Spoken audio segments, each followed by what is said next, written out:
បណ្ឌិតអិនសុផលវិបកទៅកាន់កាសែតខៅឆតថាព្រឹត្តិការណ៍នៅភ្នំខ្មោចគឺជាប្រវត្តិសាស្ត្រដ៏ខ្លោចផ្សាមិនមែនជារឿងប្រឌិតឡើយលោកបណ្ឌិតអិនសុផលអ្នកស្រាវជ្រាវប្រវត្តិសាស្ត្រដ៏ល្បីល្បាញបានចេញមុខប្រតិកម្មយ៉ាងខ្លាំងក្លានិងផ្ដល់ភស្តុតាងជាប្រវត្តិសាស្ត្រមិនអាចប្រកែកបានដើម្បីឆ្លើយតបទៅនឹងសារព័ត៌មានថៃខៅឆតដែលបានចុះផ្សាយថារឿងរ៉ាវនៅភ្នំខ្មោចគឺជាការប្រឌិតលោកបណ្ឌិតបានបញ្ជាក់ថាព្រឹត្តិការណ៍ដែលទាហានថៃធ្វើបាបនិងប្រឡាយពូជសាសន៍លើជនភៀសខ្លួនខ្មែរនៅតំបន់ភ្នំខ្មោចក្បែរប្រាសាទព្រះវិហារកាលពីឆ្នាំ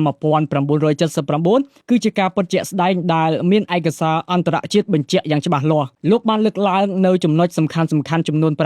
ដើម្បីជាការឆ្លើយតបទី1ភស្តុតាងអន្តរជាតិព្រឹត្តិការណ៍នេះទើបតែបានកន្លងផុតទៅនៅឆ្នាំ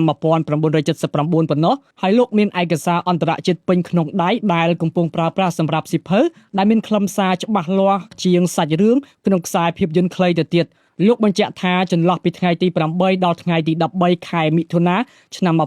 1979មានជនភៀសខ្លួនខ្មែរចន្លោះពី40000នាក់ទៅ50000នាក់ត្រូវបានថៃបញ្ជូនត្រឡប់មកវិញដោយបង្ខំទី2កំណត់ត្រារបស់កាកបាទក្រហមអន្តរជាតិលិខិតចុះនៅថ្ងៃទី29ខែមិថុនាឆ្នាំ1979ផ្ញើទៅកាន់ទីក្រុងហឺណែវបានរាយការណ៍ថាទាហានថៃបានបង្ខំជនភៀសខ្លួនខ្មែរដើរកាត់ចំការមីននិងបានបាញ់សម្លាប់មនុស្សអស់ជាង40000នាក់ទី3សកម្មកម្មរបស់អ្នកកាសែតអង់គ្លេសលោក William Shawcross បានបញ្ជាក់ថាជនភៀសខ្លួនប្រហែល50000នាក់ត្រូវបានទាហានថៃភ្ជង់កាំភ្លើងបណ្ដេញចេញនិងបានទម្លាក់ពីលើច្រាំងថ្មចោតឲ្យដើរកាត់ចំការមីនដោយគ្មានអាហារនិងទឹកអ្នកដែលព្យាយាមដើរថយក្រោយត្រូវបានទាហានថៃសម្លាប់រាប់ពាន់នាក់ទី4របាយការណ៍ឯកអគ្គរដ្ឋទូតអាមេរិកលោក Morton Abramovich បានផ្សព្វផ្សាយលិខិតជនរងគ្រោះដែលបានបញ្ជាក់ថាមានអ្នកនៅរស់រានមានជីវិតប្រហែលតែ1000នាក់តែប៉ុណ្ណោះនៅជើងភ្នំដែលស្ថិតនៅក្នុងស្ថានភាពឈឺធ្ងន់ធ្ងរនិងដាច់បាយដាច់ទឹកអស់រយៈពេល10ថ្ងៃ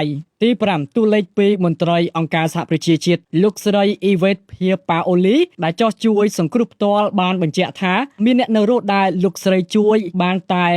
922នាក់ប៉ុណ្ណោះទី6ការជួយសង្គ្រោះពីកងទ័ពវៀតណាមកងទ័ពវៀតណាមដែលបានចូលទៅជួយក្នុងចំការមីនបានបញ្ជាក់ថាពួកគេបានជួយមនុស្សចន្លោះពី2000នាក់ទៅ3000នាក់ទី7សរុបចំនួនអ្នកស្លាប់ក្នុងចំណោមមនុស្សជិត50000នាក់ដែលថៃបញ្ជូនមកមានអ្នកនៅរស់រានមានជីវិតត្រឹមតែជាង4000នាក់ប៉ុណ្ណោះលោកបណ្ឌិតបានបន្ថែមថាបើរាប់បញ្ចូលទាំងការបញ្ជូនមកស្លាប់ជាច្រើនលើកជាច្រើនសារតាំងពីខែមេសាឆ្នាំ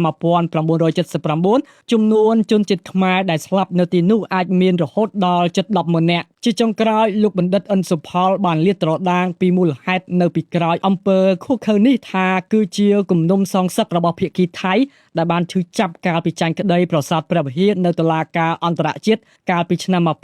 1962លោកថាទាហានថៃថែមទាំងបាននិយាយថាការសម្លាប់ជនភៀសខ្លួនខ្មែរនៅទីនេះគឺជាការសងគំនុំឈាមដែលជនជាតិថៃធ្លាប់ឈឺចាប់កន្លងមកការបកស្រាយរបស់លោកបណ្ឌិតគឺជាការទាត់ចោលទាំងស្រុងនៅការចុះផ្សាយរបស់សារព័ត៌មានថៃដែលព្យាយាមបំភាន់ការពិតនៃប្រវត្តិសាស្ត្រដ៏ជូរចត់របស់ប្រជាជនកម្ពុជាពីខ្ញុំបាទពៅណាគ្រីសូមអរគុណ